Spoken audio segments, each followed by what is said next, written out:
این هفته نوبت یه سوپرکار پرطرفداره، یه فراری خوشگل. مهران جان، فراری نه، فراری. این ماشین ایتالیاییه مهران جان، باید با یه لهجه ایتالیایی بگی. این ماشین یه فراری پورو سانگوه هستش، مدرن ترین، جدیدترین و کمیاب ترین SUV تو تمام بازاره در حال حاضر. تمام دنیا دنبال این ماشینه که ما امروز قراره به بچه‌ها نشون بدیم.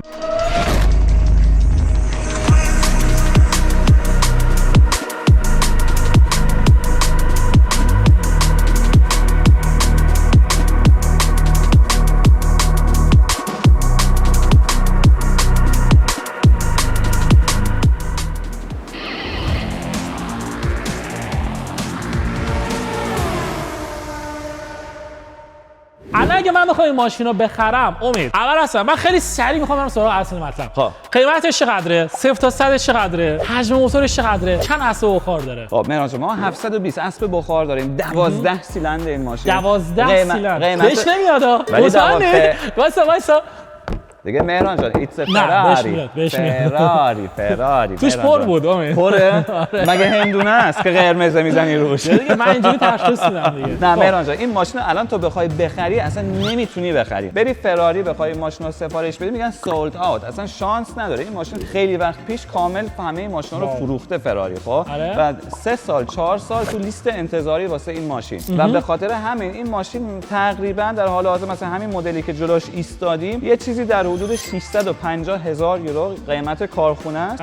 و ولی تو بازار مردم حاضرن 800-900,000 یورو پول این ماشین رو بدن. یعنی کسایی که مثلا 2 سال 3 سال پیش رفتن شرکت فراری و این ماشین رو سفارش دادن، خب 650,000 یورو پرداخت کردن، ولی ماشین رو بعد از اینکه دریافت کردن حتی رانندگی هم کردن باش، روندنش و بعد از 20,000 کیلومتر فروختن چقدر 800,000 یورو. درسته؟ نه صرف کیلومتر. ماشین باید صرف کیلومتر باشه. آره صرف کیلومتر 200-300,000 تا سر درجا میتونن ماشینا واسه بچه‌ها معامله بکنن. یعنی اگه الان تماشاچی یه فراری پورو سانگوه دارن و دلشون میخواد درجا یا 200-300,000 دلار یا یورو در بیارن، لطفاً با من تماس بگیرید. من ماشین واسه شما معامله میکنم. بعد اسباب بازی از اسباب بازیش هم یه کاری میکنیم واسه تو. بچه‌ها یعنی خیلی برای من جالبه روش مثلا بیزنس کردن. یارو مثلا پول داره، بعد رفته یه ماشین اینجوری سفارش داده، از بس شانس داشته، از قبل که نمیشه مثلا پیش بینی کرد. خیلی سخته. شانسی نیستش، تو باید پرونده پیش فراری داشته باشی، مثلا چند تا فراری داشته باشی، از قبل خریده باشی و حتی باید صاحب چند تا فراریای مثلا 8 سیلندر نباشی، نه 12 سیلندر. نمیشه رشوه داد؟ نه کسی پارتی هم قبول نیست.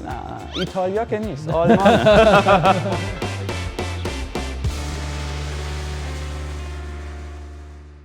امید جان، من الان یه سوال ازت دارم. تو به من گفتی که اگه بخوای از شرکت فراری ماشین بخری سابقه میخواد، مثلا باید از قبل چند تا 8 سیلندر داشته باشی و 12 سیلندر، چون که یه ماشین 12 سیلندر. خب 12 سیلندر هم داشته باشی. آره. یه سوال، اگه یکی بخواد مستقیم 12 سیلندر بخره میتونه؟ این ماشینا یا ماشینای دیگه؟ ماشینای دیگه. در حال حاضر نه. خب اونم نه. 8 سیلندر چی؟ 8 سیلندر در حال حاضر نه. پس چی میتونی بخری فراری؟ در حال حاضر هیچی. همه ماشینا سولد اوت. همه ماشینا سولد اوتن. حالا ببین چه شکلی میتونن برن مشتری بشن. خوب شد سفارش دادم پارسال. آره. خب الان یه سوال ازت دارم. تو الان اگه بخوای مثلا به عنوان یک خریدار جدید بری شرکت فراری ماشین بخری، چطوری باید مشتریشون شی؟ خب ببین مثلا الان ماشینی که تو فراری زیاد تو بورس نیست، مثلا فراری روما هستش و مثلا فراری 296. آره. میری اونجا به قول معروف اولی 2-3 تا از اونها میکنن تو پاچه. آره. پاچه است دیگه. آره ایرانی میگن پاچه دیگه. بعد تا 1 سال هم حق نداری اون ماشینو بفروشی. آره بعد ماشینا رو اجازه نداری بفروشی. بعدش مثلا رو همون ماشینا کلی ضرر میکنی بعد 1-2 سال بخوای اونا رو بفروشی که مثلا موجودن. بله.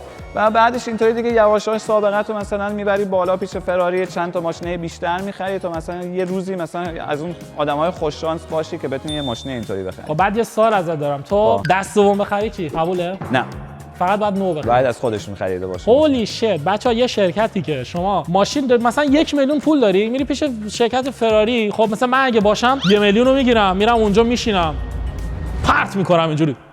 میگم گرون‌ترینشو بیاری. چه شکلی پرت می‌کنی؟ دوباره نشون بده. پول اینجوری دیگه. ببخشید دیگه تا حالا پول پرت نکردم، نمیدونم. من توپ انداختم، بعد توپو از پایین مینداختم.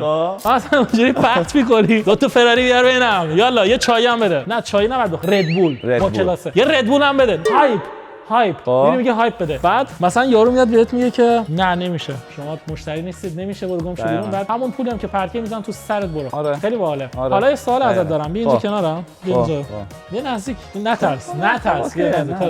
شما چطوری رفتی فراری گرفتی از شرکت فراری؟ مهران جان رازش رو من آروم بگو کسی نشه. نه خب دیگه من خب خودت میدونی نمایشگاه دارم، 20 سال تو کارم، دیگه فوتو فن کارو یاد گرفتم. البته یه دونه هم ندارم، یکی دیگه هم اونجاست. راست میگی، دو تا دارم، اونم قرمز اتفاقا. خب آره دیگه خب دیگه جزء فوتو فن کار خودمه دیگه، سوپر پاور کار خودمه دیگه نمیتونم بهت بگم. ولی چی خب زیر پام اینه کلی باهاش روندم امسال با این ماشین و کلی هم باهاش کیف کردم. خب بچه‌ها بریم و موتورشو چک کنیم. بریم. کاپوتو بزنم بالا. کاپوتو بزن بالا. مثل پیکانه اون جلو پایین سمت چپه. تقریبا. بچه‌ها من عادت دارم به کاپوتایی که معمولا این پایین اهرم دارن. بخوای کاپوتو خودت بدی بالا. بدم بالا. بیا چالش. 30 ثانیه وقت داری از الان. اوکی 30 ثانیه وقت دارم کاپوتو بدم بالا. 2 3 همینطور داره تایم میگذره. این پایین نباید باشه، فکر نکنم باشه. پیکان که نیست. نه. این مال چراغه. این مال ترمز دستیه. آخه اگه میدونی ترمز دستی چرا بهش دست زدی الان؟ خب کرم دارم. دست میزنی؟ کرم دارم آخه، کرم دارم. الکی دست نزن. ای بابا حاجی کاپوتش کو. هولی شت، این که تو ایربگه. سقفه حتما تو سقف نگاه کن. رو فرمونم نیست؟ آخه تا حالا دیدی کاپوت ماشین رو فرمون باز شه؟ آره من دیدم. حاجی زایه شو دیدی؟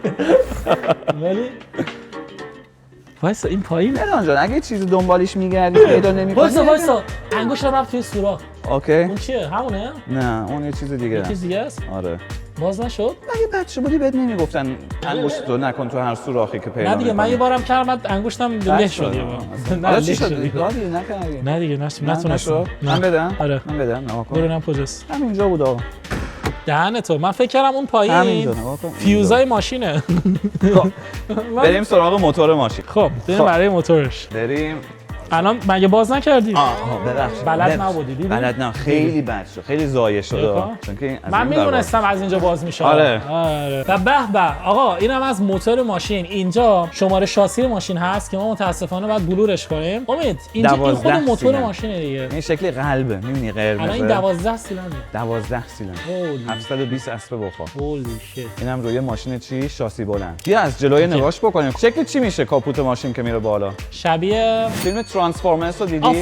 آفرین. واسه همون ترانسفورمرز. به خصوص موقعی که در عقبش هم باز کنی، چون که درهای عقب چی برعکس باز میشن. آره. اینطوری. راست میگه. بچه‌ها دره عقبش هم اینجوری باز میشه. خب حالا دوباره بیا نگاه من نمیدونستم. من فکر کردم ماشین 2 دره امید. بگو 4 دره. الان نگاه کن چی شد. وای.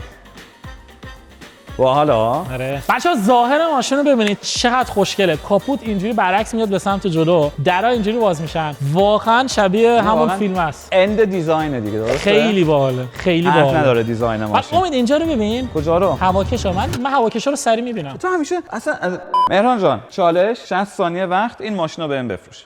این ماشین رو بده بفروشم؟ آره. کاری نداره که. بیا اینجا وایسا. کاپوتش رو ببندم بعداً باز نشه. نه بیا اینجا وایسا. این مشکلی نداره. خب مهران جان ببین الان چالشمون اینه. من ادای مشتری ایتالیایی رو در میارم. تمام شد ایزی. ببین من با ایتالیا راحت ترم. که اومدم امروز فراری بخرم. بونجورنو. اسمم هم امید نیستا. اسممو بذار روبرتو. چاو مهران جان.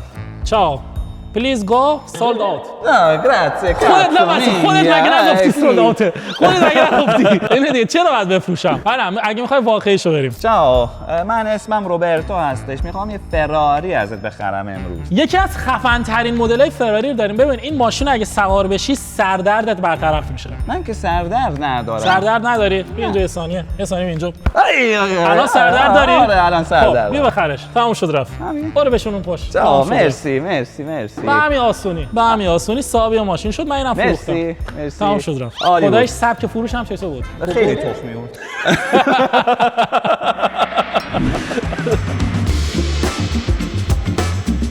خب مهران جان نظرت از دیزاین ماشین چیه؟ چون که دیگه واقعا این جدیدترین فراری مارکت 2024 و کاملا فرق کرده دیگه. صورت ماشین فرق کرده. ببین قشنگ من الان دارم میبینم چراغای جلوی ماشین خیلی فرق دارن. اصلا سبکش یه جوریه خیلی خاصه. بعد مثلا یه خط شده چراغ ماشین، بعد این بالا هواکش چراغ نیست ولی آدمو گول میزنه، مثلا احساس می‌کنی چراغه، شکل چشمه. آفرین ولی نیست. چشمای خودتا ببین دقیقاً چشمات چه خوشگلن. چشای من معمولا سبز بوده، من تو بیمارستان عوض شدم با یه بچه آره دیگه. خوب کاری کردی. آره. بعد یه چیز دیگه هم که داره این ماشینه که جلوش کاملا کربونه، خیلی خوشگله. اینجا هم کربونه و وقتی که ما داریم از کربن حرف میزنیم، کربونیه که فراری تولید کرده. کربونی نیست که شما رفتی تو بازار برچسب گرفتی زدی رو ماشین. کربونی که بعضی این کارو میکنن با ماشیناشون. آره من دیدم، دیدم، منم شنیدم. حالا نمیدونم نه منم شنیدم فقط. بگذاریم. بچه‌ها دیزاین بغلش هم خیلی خوشگله. اینجاش هم خب یه هواگیر داره. این هواگیر امید برای دیسک ماشینه. دقیقاً.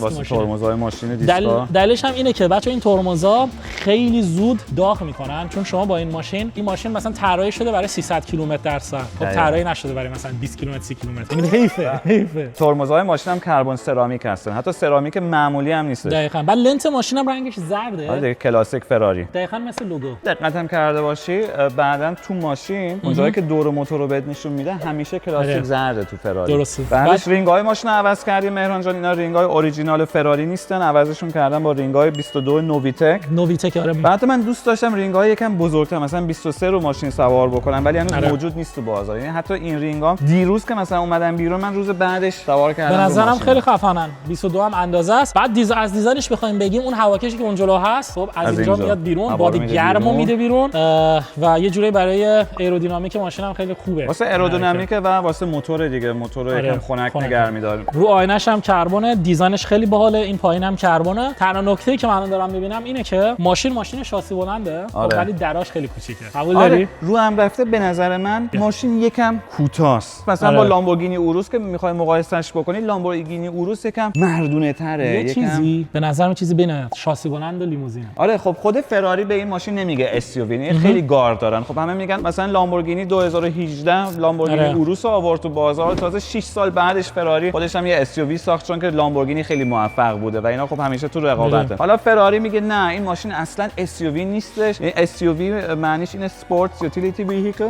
فراری میگه این یه FUV، فراری یوتیلیتی ویهیکل، یعنی گاردن. به نظر من این ماشین شاسی بلنده. آره SUV، یعنی اگه نظر من یه ذره کوچیک‌تره. باش تنظیم میشه. هنوز یکم رشد میخواد بکنه این ماشین. تنظیم میشه بلندی؟ نه نمیشه. اوکی ثابت. ببین در عقبش بچه‌ها اتوماتیک باز میشه. خیلی خفنه. ببینید اتوماتیک بسته میشه. برعکس هم باز میشه مثل رولز رویس. برعکس و نگاه کنید اتوماتیک هم انقدر بهش رفتی که خرابش کردی. آقا اصلا دیگه ویدیو رو ولش کنیم بریم. بیا اینو بهت همیشه میگم دست نزن به این یه بار دست بزن ولی هی دست نزن. دیگه باز نمیشه. چرا باز نمیشه؟ نمیدونم چرا باز نمیشه. بذار خودم هم یه بار بهش دست بزنم.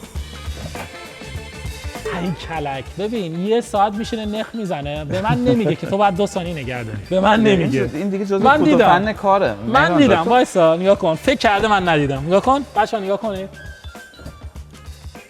باریکلا یاد گرفتی ها. این چی فکر کردی؟ بیا. بعد آره بچه‌ها دیگه نه البته اینم از بغل که نگاش کنین خیلی خفنه. دراش اینطوری باز میشن، اینم باز مثلا اینم وسط مثلا ماشین خیلی باحاله. اینم مثلا میتونی دوره اینجا وایسی. نسبت به رویز رویس خب خیلی ماشین کوچیکیه. آره خیلی جمع و جوره. آره مثلا فکر می‌کنم سوار ماشین میشی احساس نمی‌کنی سوار شاسی بلندی، درسته؟ نه خیلی وحشیه ماشین. آره یعنی سوارش که میشی واقعا بیشتر بعد دیرت هم بهتره. دیرت اوکی. کوچیکه دیگه. کوچیکه. اوکی باشه. بعد ببین بذار من این پشت بشینم. خب جات اوکیه فکر کنم. آره جام خیلی اوکیه. آره آخه صندلی فرمش یه جوریه. اصلا واسه باسن خودت ساخته شده. نه اتفاقا من میگم خوب نیست. من میگم باسنت یا صندلیش چیش خوبه؟ به نظر من وقتی که فراری خب باسن که اصلا خیلی تربیتی نمیشه. چرا؟ انقدر نشستی تو تسلا که دیگه باسنت آب رفته. بریم راجع به چیزی صحبت کنیم. بچه‌ها به نظر من وقتی که فراری ماشین داره تولید میکنه که 4 نفر قرار توش بشینه و 800,000 یورو هم پول میدی، بهتره که صندلی عقبم تنظیم بشه. حداقل کمرش. میشه؟ خب این نظر منو نادیده بگیرید. به نظر من بعدی که داره میاد ویدیو یوتیوب میگیره بعد قبلش بشینه ذره تحقیق کنه ببینه.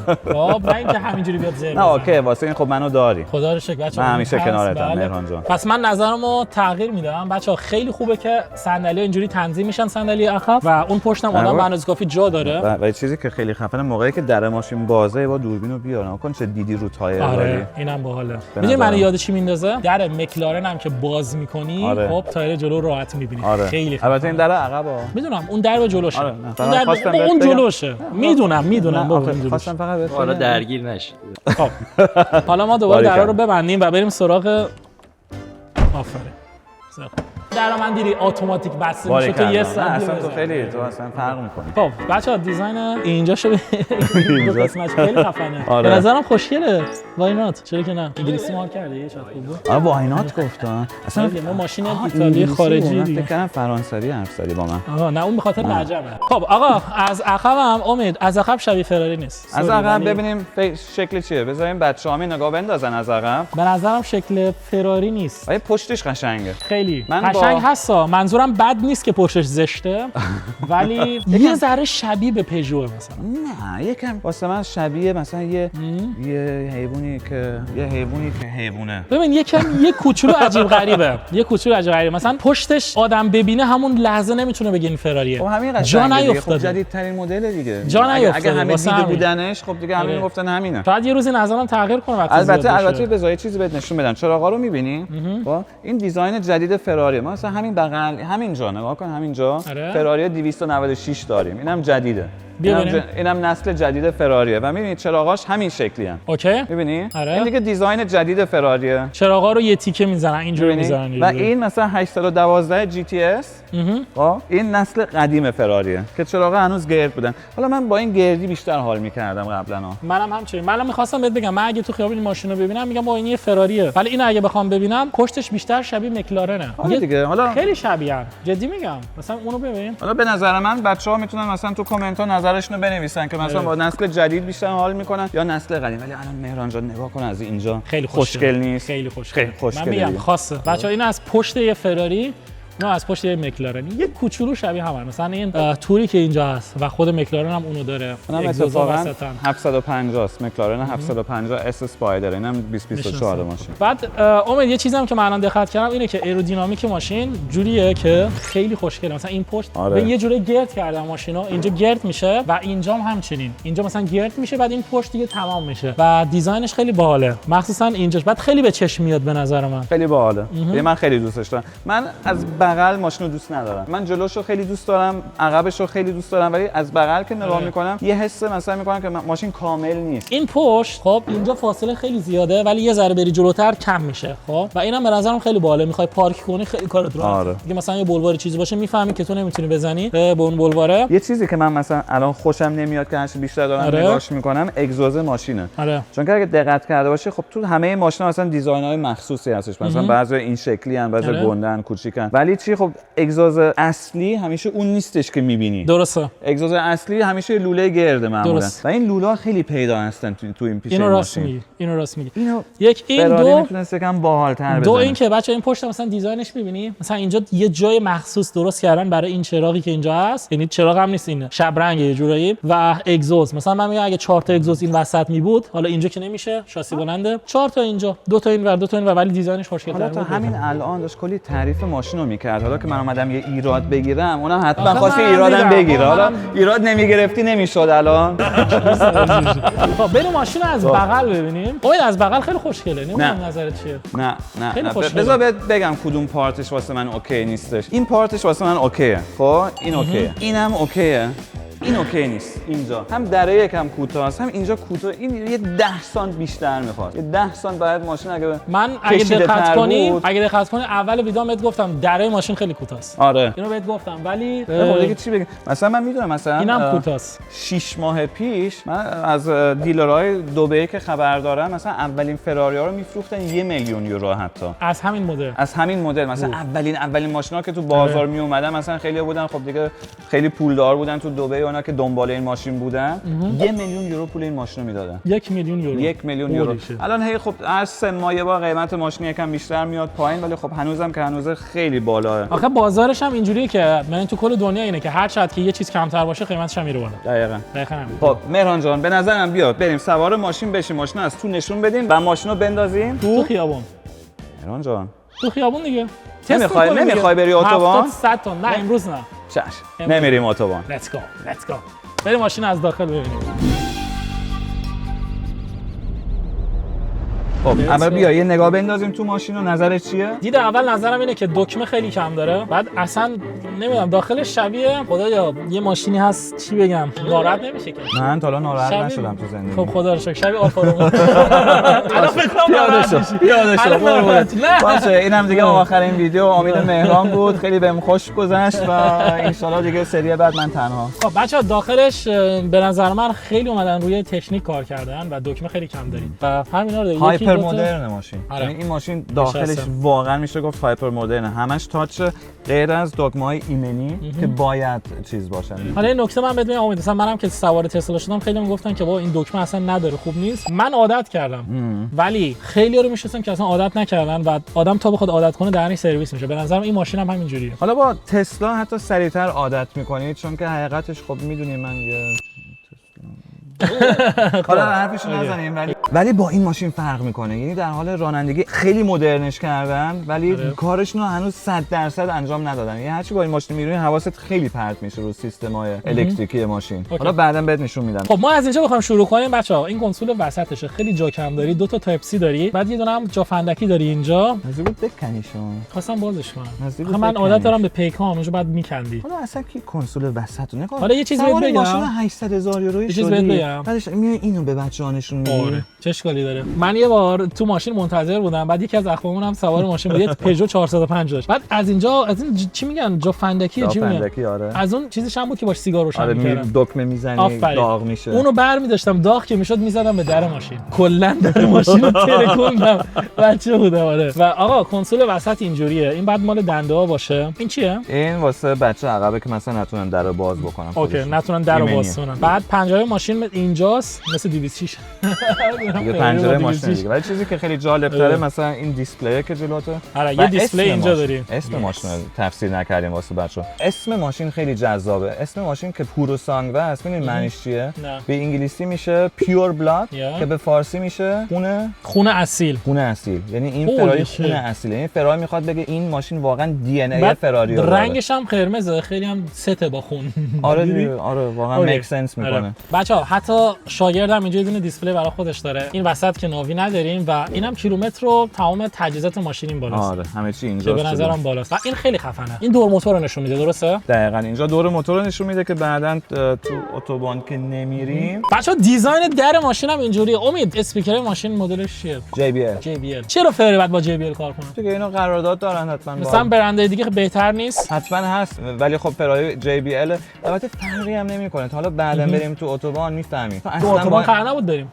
نه میگم تو خیابون آره. نمیفهمی تو فقط دنبال صدای گاز و گوز موتور ماشین. اوکی اینو راست میگی. اصلا تو بلندگو رو روشن نمی‌کنی باش کار نمی‌کنی. ای بابا دوباره داره غیر مستقیم به من میگه تو تسلا سواری اگزوز نداره ماشینت. بچه‌ها در ماشینم دکمه باز میشه اینجام چرمه و خیلی باحاله. اینم سیت مموریشه و اینم یه فضای خیلی بزرگ. من اگه مثلا سوار این ماشین بشم اینجا فقط تجهیزات دوربینمو میذارم. امید جان به نظر من به اندازه کافی داخل ماشین رو نشون دادیم. پایه است ماشین رو بریم بیرون. من پایم. Let's go. اینم از فضای عقب ماشین. خب مهران وقتشه سوار فراری پوروسانگ بشیم و این ماشین طوریه که واقعا من گفتم بذار اول من بشینم چون که کلی توضیحات باید بهت بدم که بتونی با این ماشین رانندگی بکنی. همونجوری که گفتم اصلا ماشینه پلیس اومد دنبالمون. نه بگم دوزیگه شو. بچه‌ها این ماشین به خدا من چیزی رو نزدم.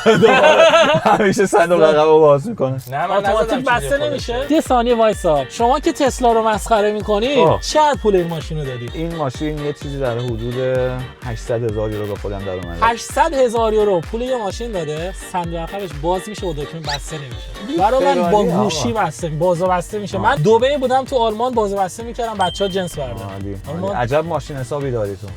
ما چیز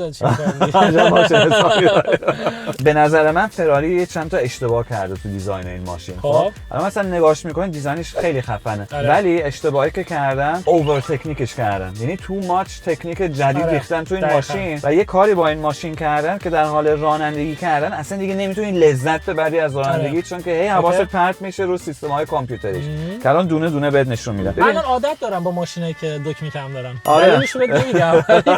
من عادت دارم واقعا و به نظر من واقعا داخل شبیه فراری نیست. نه ببین ما اصلا یه دکمه هم نداریم اینجا. میبینی همش کلینه این وسط. چیزی که جالبه ما وسط دیسپلی نداریم. نه فقط سمت تو داشت چیزا. آره تو یه پسنجر دیسپلی داری، دیسپلی شاگرد و خودم اینجا تمام تشکیلاتو دارم. بچا دکمه استارت ماشین دقیقاً رو فرمونه و تاچیه. و دکمه هم نیست دیگه. دکمه نیست. ما میگیم دکمه استارت ولی چی تاچ فیلدش. آفرین. تاچ جایی که تاچش میکنی که آن بشه اینجاست. دقیقاً. بعدش تمام این سیستم دیجیتال روشن میشه و الان مثلا تمام سیستم اپل کارپلی یا ناویگیشن و همه چی همینجاست. اینجا انجام بدی. و نگاه کن چون که دکمه نداری خیلی معذبی، چون که باید هی با این کار بکنی. میبینی بعضی وقتا کار میکنه بعضی وقتا کار نمیکنه، جواب نمیده. الان مثلا در حال روندن هنوز ما نیستیم ولی اصلا حواسم پرته، هی دارن با اینا کار میکنن. الان خودش چیز آورد، اپل کارپلی آورد، مثلا نقشه رو میتونی بندازی مثلا نقشه جلومه. خب حالا میخوام یکم با این کار بکنم و اینا در حال روندن هی بعد با این فرمونه به این ور ببین میدونی بعدش کیبورد نداری. آره هیچی نداری. این خیلی بده. هیچی نداری. بعضی وقتا که دیگه کفری میشم از ماشین میدونی اصلا چه کار میکنن. بعضی وقتا که مثلا سیستمش هنگ میکنه، ناویگیشنش کار نمیکنه اینا. یعنی هنگ هم میکنه. هنگ میکنه بعضی وقتا دیگه جواب نمیده. یهو من این کارو میکنم آقا. گوشی ما آیفون رو میذارم این وسط خودش میشه واسه من دیسپلی. بعد ببین چقدر خوب وایساده. آره اصلا اما واسه این ساخته شده. کی بهت نشون داد؟ راستش بگو. من عصبانی شدم یه روزی گوشیمو درآوردم خواستم اینجا یه جای جاش بدم. دیدم جا میشه اینجا. ولی خب خیلی خفنه دیزاین تو ماشینا، یعنی خیلی هایپر مدرن. ولی کامفورتش پایینه. ولی خب دیگه باش کار کردن رو مخه. آره. مثلا من دیسپلی تو رو نمیبینم الان، مثلا جایی که من نشستم الان اون برا نگاه کنم بچا اینجا رو ببینید. بچا این دیسپلی که الان روبرو منه. آهنگم من میتونم عوض کنم دیگه. آره هر کاری ولی نقشه نمیتونم. وای ببخشید یادم رفت بهت بگم. سقفشو دیدی؟ سقفش رنگش عوض میشه. چجوریه؟ اینجا میزنی؟ نه این چراغه. بچا ماشین خریده. وایس نه امید. بابا هر روز یه ماشین دیگه سوار میشم. ماشین خریده 800,000 یورو، سقفش عوض میشه. آها اینجوری بود. نه اینجا اینجاست. بلد نیست. خب دیگه اینجا خب هر روز سوارش نمیشم. الان نگاه کن سقفو. چه خفنه. یه بار دیگه بزن. یه بار دیگه. میشه مثلا کامل روشنش کنیم؟ این کامل سفید بشه؟ سفیده. بعد از بیرون یه ذره آبی از سقف تو رو ببینن. من تا حالا کسی ندیدم که از بیرون بخواد از تو سقف تو ماشین رو ببینه و به خاطر همین نمیتونم این سوالا رو جواب بدم. ندیدم مثلا یارو بعد اتوبوس 3 طبقه داشته باشه خود از اون بالا برید. بچه ولی دکمهش اینجاست. امید دندات با این عوض می‌کنی دیگه. دندا اینجا عوض می‌کنی. اوکی ولی خب میندازی تو درایو. این دنده عقب ام اگه بخوای مانوال بندازی که خود دندا رو شیفت بکنی. اگه بخوای اتوماتیک کنی دوباره میری بالا. دقیقاً. الان لانچ کنترله. لانچ کنترلش هم خیلی خفنه. اون جلوشو نگاه کن. فهمیدی؟ نه ماشین لانچ کنترل یعنی بالا پایین دیگه درسته؟ نه لانچ کنترل واسه اینه که اگه مثلا بخوای فول گاز استارت بکنی، فول گاز میگن با شتاب زیاد 0 تا 100 بری 0 تا 100 با شتاب زیاد بری که مثلا تایرات میچرخونه لانچ کنترل میزنه و ماشین اینطور اول میره پایین. خیلی خفنه. آره بعد 0 تا 100 ماشین تو چند ثانیه میره؟ زیر 3 ثانیه. زیر 3 ثانیه 2.7 2.8. واه ماشین ما کم داریم که زیر 3 ثانیه بتونه 0 تا 100 بره. خب تو گفتی ما اتوبان نریم درسته؟ پس ترجیح میدم بریم اتوبان. من امید گفتم امید دیگه با این 300 تا نرو دیگه. اوه آجی این خیلی از اون یکی خیلی خفنه. شتابش خیلی از لامبو اوروس بهتره به نظرم. یه ذره احساس میشه. خب خیلی نه یه ذره احساس میشه. الان میدونی که این ماشین 4 ویل درایو نیستش. می همه شکلی نگاش میکنن ماشینا. آره راست میگه. دو تا دختر بهش نگاه میکرد بدجور. نمیشه بریم دنبالشون. اوه یواش آقا اینجا ماشین. همه پشت ماشین رفت چون که ماشین چیز داره از پشت میگن کربندو میکشه. آها الان یعنی ماشین فقط 4x4 نیستش، ماشین فقط عقبه. فقط عقبه بعد تو 2 ثانیه حالا چند دفعه واسه من پیش افتاده که مثلا گاز زیاد که به ماشین دادم این دفعه پشت ماشین اینطوری میره. آره ولی تعجب میکنم ماشینی که زیر 3 ثانیه 0 تا 100 میره فقط میبره عقب باشه. اینو تعجب کردم. ساوند ماشین چطوره؟ یا بابا خوبه عالیه. خوبه عالیه. گفتی اتوبان نریم درسته؟ نریم باشه میریم. مرسی که گوش میدی به حرفا. چش قربونه. صداش ولی خیلی خفنه. آره. صداشو دوست دارم. ببینیم صدای تو بعدن چه شکلیه. صدای من در اینجوری میشه. مهران جان من به 60 ثانیه وقت میدم. خب هوای ماشین رو بزنین رو 21 درجه. خب 100% سمت خودم هم باید باشه. 60 ثانیه هم وقت دارم دیگه. نه 21. حالا سمت خودم. ای بابا من این... میخوام سمت خودم. این سمت خودته. من میخوام سمت خودم. خب من دوالش باید خاموش کنم. نه از اونجا نیست. میرم رو آتو. راحتت میکنم اونجا نیست. اونجا نیست. نه. سمت تو من الان کجا رو باید بگردم؟ این سینک این اون این پیدا نکردم. پیدا نکردی نه. من اینو دست زدم به اول میخواستم بگم میاد بیرون من دست بعد زدم میاد اینجا بالا. میتونی. من فکر کنم این ساعته. نه بعدش موقعی که یکم تنبل میشی مثلا دیگه اوایلش هم این کارو میکنی. خب آره. مثلا اینطوری باش من بازی همون میکنی. لیست کردم. دکمه رو میزنی اینطوری میاد بیرون واسه تو اینا. به مرور زمان که دیگه حوصله ماشین رو نداری همینطوری باش بازی دقیقاً. من اول فکر کردم ساعته بعد می‌خواستم بهت بگم چند ساعتش زشته بعد گفتم ناراحت میشی نگم. 5 سال پیش درست همینجا من با یه فراری تصادف کردم. جدی تو چی آره. داشتی؟ من یه فراری GTC 4 لوسو بود. آره. از اونها که پشتشون گرده 12 سیلندر بود. همینجا گاز دادم به ماشین و همینطوری پشت ماشین رفت من خوردم تو همین دیواره. اوچ. میدونی مردم که از ما کردی؟ میدونی یه چیز در حدود 200,000 یورو خسارت بود. همین مردم که رد میشدن میدونی چه کار میکردن؟ انگوش وسط. اینطوری فقط. آره. ما هم اینطوری ایستاده بودیم اینطوری واسه همه.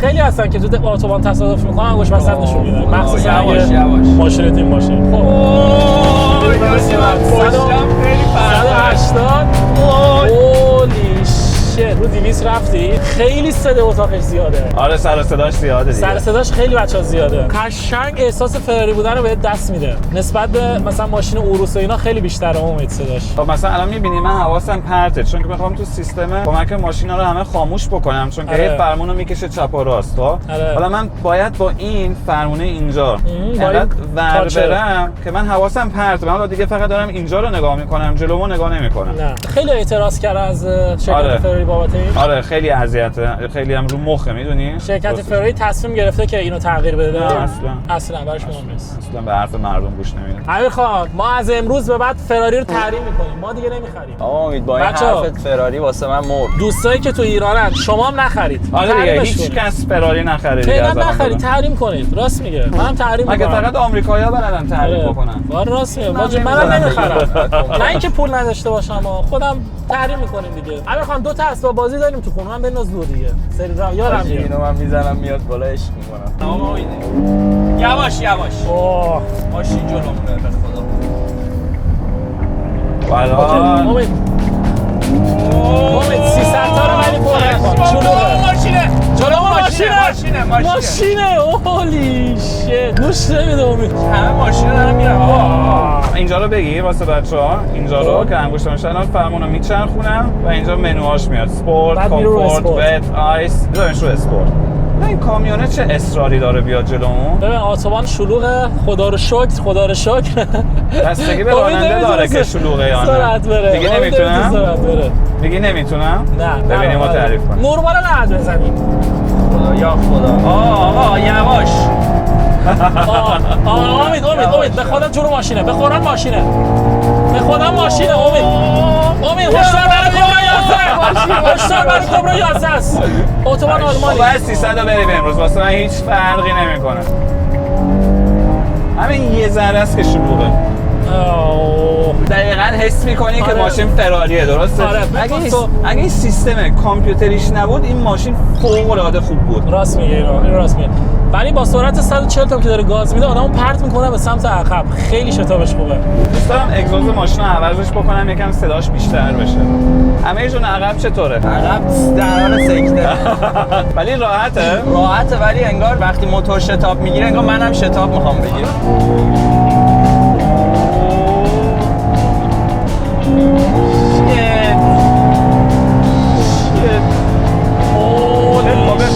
امید جان من بپا امید کامیون جلومونه امید یا خدا. نمیشه میشه سرعت رفتر کاری میکنیم ما الان؟ امید بچه‌ها همین الان 200 رفتی دیگه ماشین جلو 200 چیه؟ تو میدونی من زیر 300 نمیرم. نه حالا یه بارو یه بار کوتاه بیا ما تازه رسیدیم. 230 220 230 به ایرانی چه شکلی باید خوب فوش بدم که اینا برن؟ اون یه کلمه از سوارش کیه ولی خب بی‌ناموس. همین بقیه فوشا نمیشه جلو بکش کنار بی‌ناموس، سگ زاده، سگ پدر.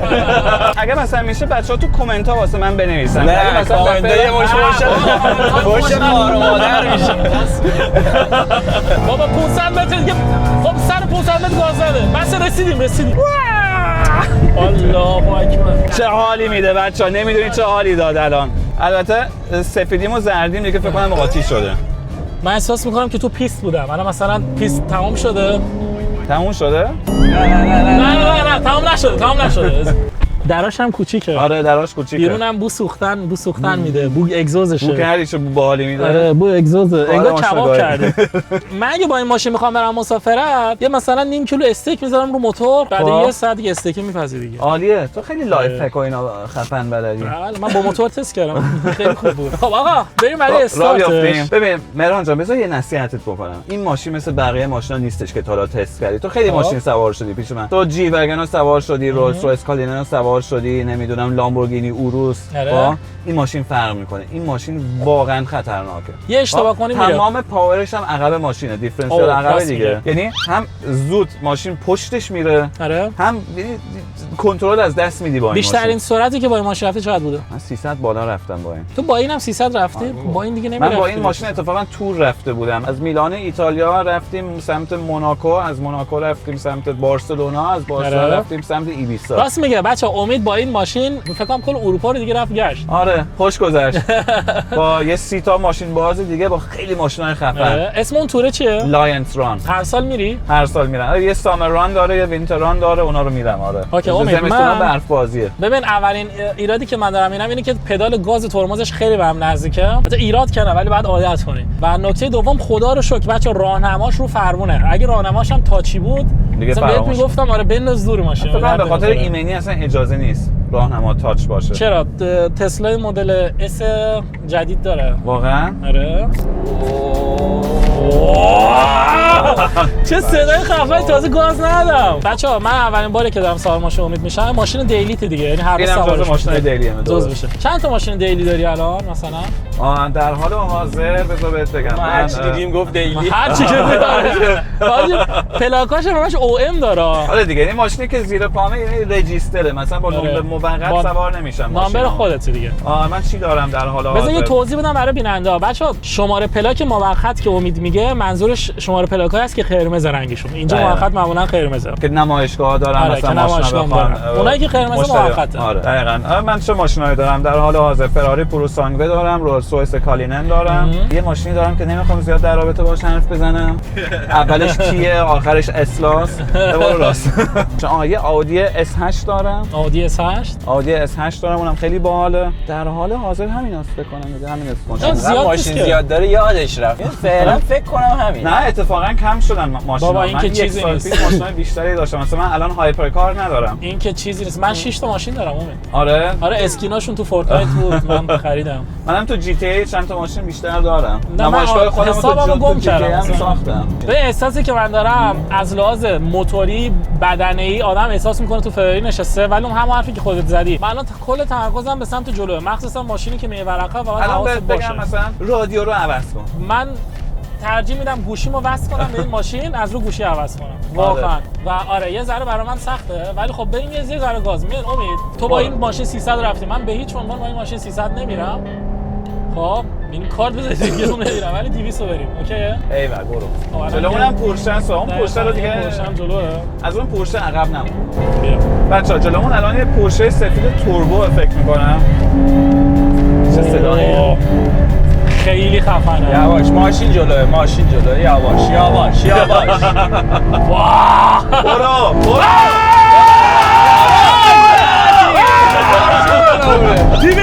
206 تا رفتم. 206 تا رفتم. نشو. ببین با سرعت خیلی حال میده خداییش. واسه یه بار دیگه ها. برو یواش یواش ماشین اومد. یه 206 پشت سرم داره نور بالا میزنه.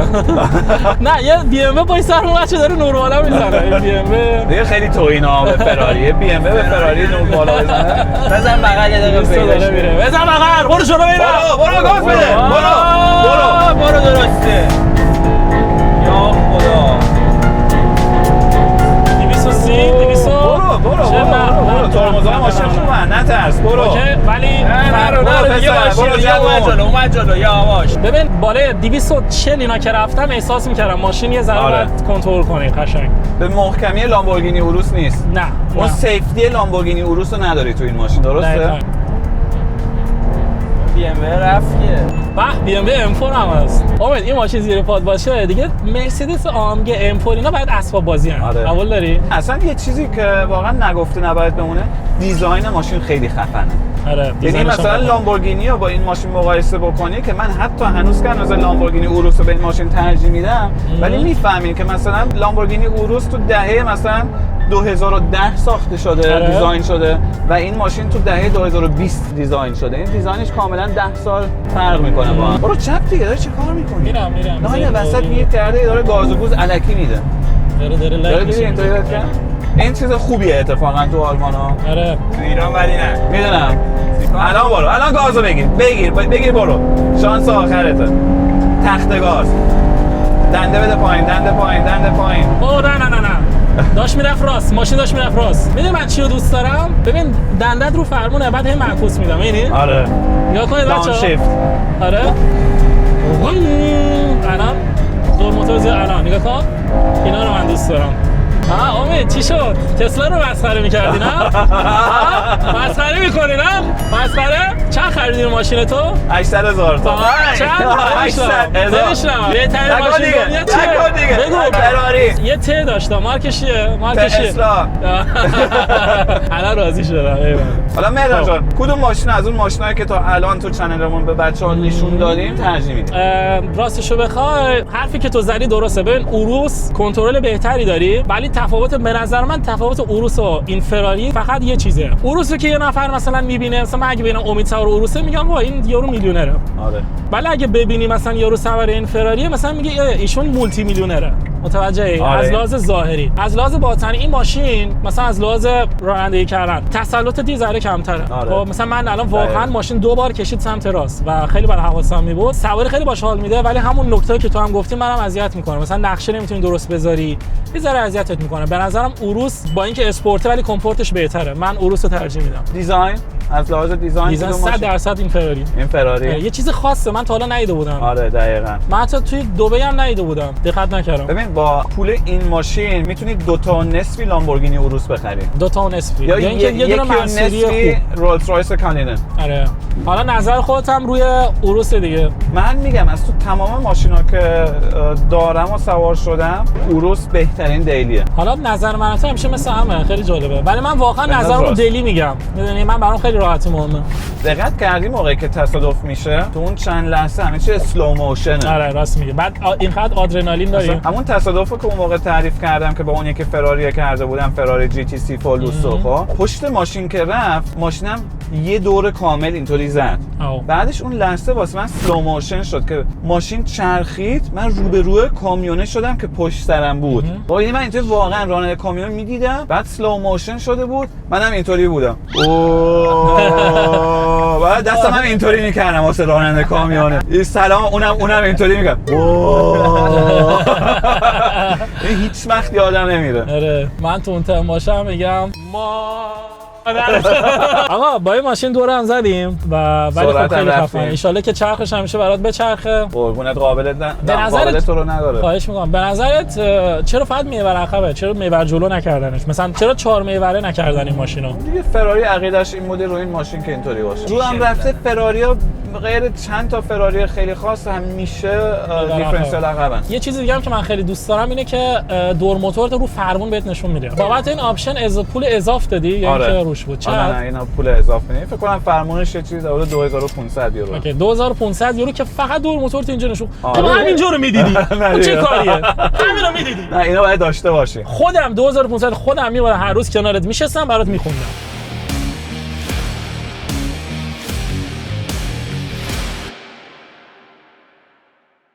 خب اینم از فراری امید. فراری من دارم میگم. گفتم خواستم بگم تو فراری. نه ری رو بعد کشید. نه ببین تو میگی فراری چون که شما فراری هستین دیگه بیشتر بعد فراری آره. بعد ایتالیا میگن فراری. اسپاگتی. اسپاگتی. میگن اسپاگتی. یه بار دیگه بگو. خیلی باحال. یه بار دیگه بگو. فراری. آقا امید جان خیلی ماشین خفنیه. واقعا قابل تو رو نداره. قربونت برم. چاکریم. نه به خدا قابل نداره. مطمئنی دیگه؟ آره قابل نداره. دمت گرم. خیلی ممنون مرسی که تو این ویدیو بودی. یه بغلم بده به خدا مرسی. قربونت مرسی. یکیشو نمیگم دست بل باز بشه دیگه. قربونت برم دیگه. گفتم به من چنل ایرانی یکم بیشتر تعارف و اینا کن. نه این تعارف پاریش نمیشه. واقعا داره میره؟ من میمونم. مدرک رو دوربین باشه مدرک. من به عنوان ضمانت رفت. وای رفت. وای میذاره. من گفتم تعارفه با ایرانی‌ها تعارف کن و اینا یعنی همین شو. این حاجی تعارف پاریش نمیشه. دیدم تو هرچی تعارف